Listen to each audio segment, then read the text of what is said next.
Now that we've explored several tools for adjusting saturation in the color page of Resolve, here are my recommendations for kind of how I would go about it. Honestly, this one's pretty easy. Most of the time, I reach for the saturation knob, which again is the exact same thing as this slider here in the color page, in our color wheels. And generally, you want your saturation to do a couple things. You want it to look good on your monitor, obviously, but you also want to check it on the scopes. Now, this vector scope has a few little targets here, and each letter corresponds to kind of a side of the color wheel. So R is red, M is magenta, B is blue, C is cyan, G is green, Y is yellow.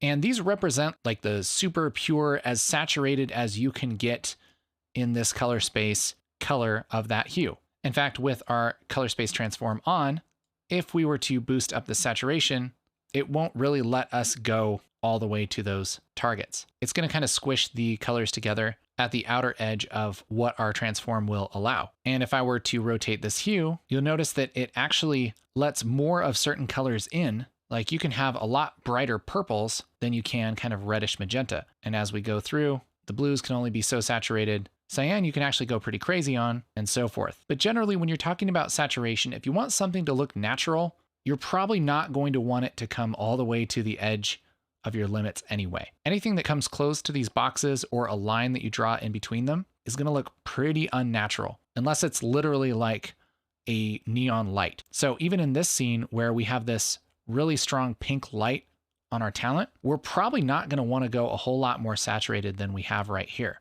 Just because if we do, it's going to go from looking like there's a light on her to looking like she is radioactive, which is not exactly what we want. And just like you can make something too bright, you can make it too saturated.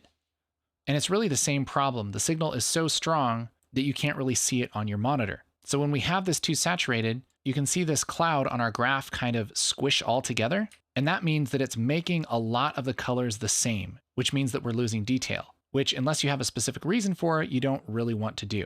So if I were going to test the upper limits of how saturated I want this to be, I might pump this up until I see this edge here start to squish, and then I might back it off a little more, just so we keep all the detail that we can. And if we really need this to look punchier, it's probably a better idea to start thinking about contrast rather than saturation, which we'll get into in later lessons.